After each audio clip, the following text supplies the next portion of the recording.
Assalamualaikum warahmatullahi wabarakatuh. Perkenalkan, nama saya Setia Novanto, Stambuk F551818207, Prodi S1 Teknik Informatika, Fakultas Teknik Universitas Tadulako. Pada kesempatan kali ini saya akan menjelaskan dampak masif dari korupsi di Indonesia terhadap sosial dan kemiskinan. Dampak yang dihasilkan oleh korupsi yang masif terhadap sosial kemiskinan yang pertama yaitu mahalnya harga jasa dan pelayanan publik. Praktek korupsi menciptakan ekonomi biaya tinggi yang membebankan pelaku ekonomi. Kondisi ekonomi biaya tinggi ini berimbas pada mahalnya harga jasa dan pelayanan publik, karena harga yang ditetapkan harus dapat menutupi kerugian pelaku ekonomi akibat besarnya modal yang dilakukan karena penyelewengan yang mengarah ke tindak korupsi. Kemudian dampak kedua dari korupsi masif tersebut yaitu pengentasan kemiskinan yang berjalan lambat.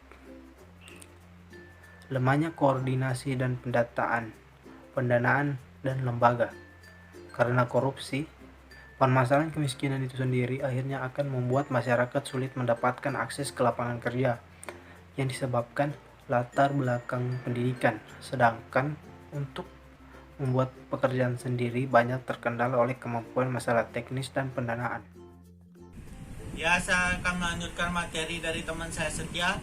Perkenalkan, nama saya Ida Bagus Kadeo Kamahendra, Stambuk F5518183, kelas D.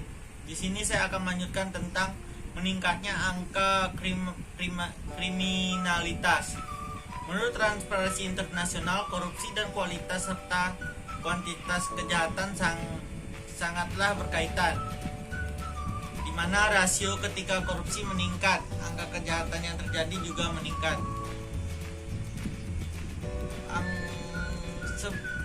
Sebaliknya, ketika korupsi berhasil dikurangi, maka kepercayaan masyarakat terhadap penegak hukum juga meningkat, di mana masyarakat akan percaya kepada penegak hukum jika yang di atas bisa dipercaya, seperti itu.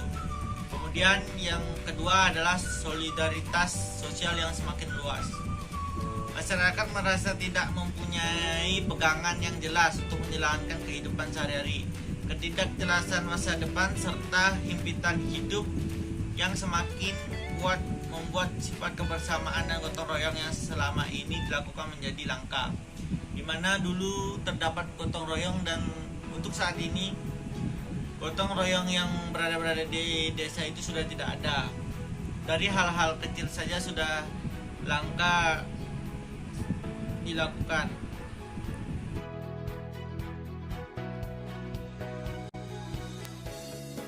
Assalamualaikum warahmatullahi wabarakatuh. Perkenalkan, nama saya Muhammad Mustafa Stambuk F5518183. Demoralitas. Masyarakat menjadi semakin individualis, membandingkan diri sendiri dan keluarga. Misalnya, mengapa masyarakat melakukan hal ini dapat dimengerti? Karena memang sudah tidak ada lagi kepercayaan terhadap pemerintah. Sistem hukum bahkan antara masyarakat sendiri sudah tidak saling dipercayai. Selain itu, korupsi yang merajalela di lingkungan pemerintahan dalam penglihatan masyarakat umum akan menurunkan kredibilitas pemerintah yang berkuasa. Keterbatasan akses bagi rakyat miskin. Korupsi membuat semua harga melambung tinggi dan semakin tidak terjangkau oleh rakyat miskin.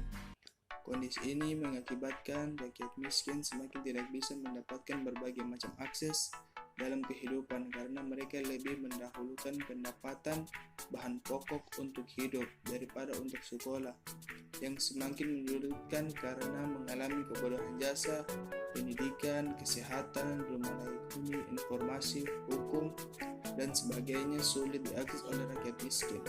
Akses untuk mendapatkan pekerjaan mulai menjadi sangat terbatas, yang pada akhirnya rakyat miskin tidak mempunyai pekerjaan dan selalu dalam kondisi yang miskin seumur hidup.